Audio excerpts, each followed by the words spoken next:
Most players are going to slap implants on without a plan, and that is exactly why their builds will not work. 2 players, same shell, same core. The difference isn't aim, it's implants. And I'll prove it with one example that instantly tells you whether an implant belongs in your build.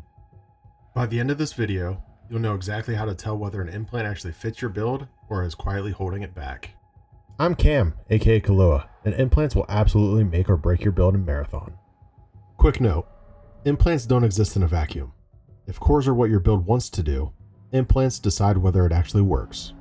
And if your build feels off, implants are usually the reason. If you haven't seen the core video yet that I posted, it's linked below, but you won't be lost if you stay here. At a baseline, implants mostly boost stats and sometimes add a small perk, but how they interact with your shell is really what matters. You'll see the full stat explanation on screen. Pause if you want exact details. Movement and mobility. Combat and engagement. Survivability. Utility and economy. Let's focus on 4. Heat capacity, loot speed, self-repair, and ping. 1 for each category, and the most important of each. Implants aren't just stats, they're playstyles. This is the mental shift most players never make. As we learn more about implants, I really think you're going to start to see more builds unfold before your eyes. Want to be more of a loot goblin? Focus on investing into loot speed. Loot and scoot. Focusing on a prime ability build? Load up on prime recovery implants. Every implant is a trade-off. You're not just choosing power, you're choosing what you're willing to give up.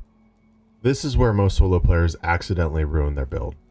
Implants are available to 3 slots as opposed to 2. Head implant, chest implant, and leg implant. Each of these are going to offer different implants. Each has their own respective slot.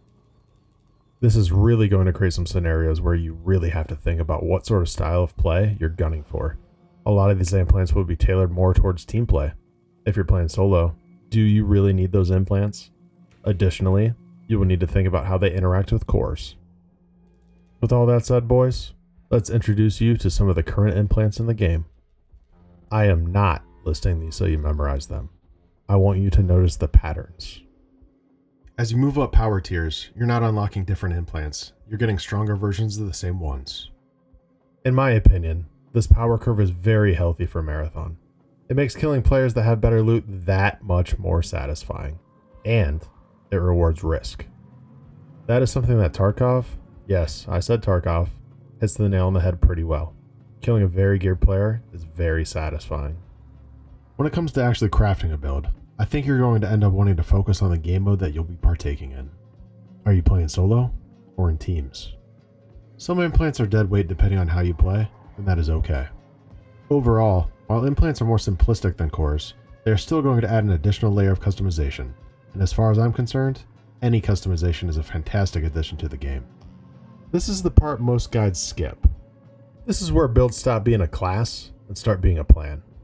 In a perfect world, we'll have enough additions to these systems that we'll be able to create our own perfect version of a runner shell, specifically tailored to our own wants and needs. A simple way to think of build crafting, in my opinion, is to define a motive. What do you want the build to be good at? Do you want more movement? Do you want more utility? These are crucial bits of information to note prior to build crafting. A certain Vandal setup comes to mind. By the way, I think this class is going to be hilariously overpowered. Utilizing the core that propels the Vandal with Disrupt Cannon as opposed to dealing damage, launching yourself into the air, then you pair it with a bionic leg upgrade, and you're getting a burst of speed as soon as you land.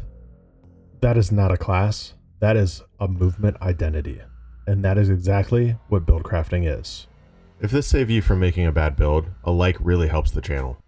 If your build feels off, it's usually one of these. Mistake number 1.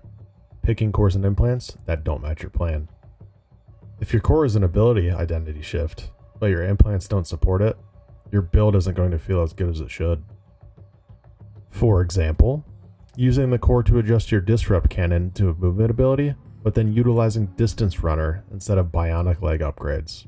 Silly, silly choices. Mistake number 2. Treating implants like boring stats. Implants are stats and perks, and at high tiers, you're also getting fixed perk effects. That can be build defining. Don't sleep on them. A faster ADS is easily the difference in life or death. Mistake number 3. Ignoring these entirely. Let's face it, min-maxing is becoming more of a norm in gaming. You're going to want to invest into a good set of cores and implants to gain the most of your experience on Tau Ceti.